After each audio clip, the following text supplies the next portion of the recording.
এই যে দেখছেন ভাইরা, একবার কিন্তু ধান কেটে নিয়ে গেছে, কয়দিন আগে ধান কাটছে। এই যে দেখেন আবার কত সুন্দর কুশি নিয়ে আবার দেখেন কত সুন্দর ধান হয়েছে ভাই, বিশ্বাস হয় না? এই দেখেন। আর এই যে এই বিস্তারিত এই যে আমার এখানে এক মুরব্বি আছে, এই মুরব্বির কাছে শুনবো যে ধান হবে কি না না হবে। আচ্ছা বলেন, একটু বলেন, এই ধান হবে কি? হ্যাঁ হ্যাঁ, ধান হবে। ধান হবে, ঠাসা ধান হবে।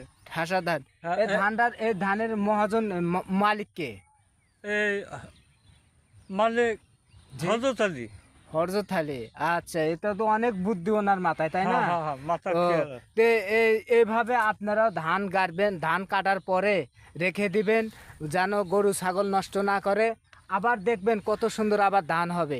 এখানে তো তাও কত মন ধান হইতে পারে? 20-30 মণ হবে।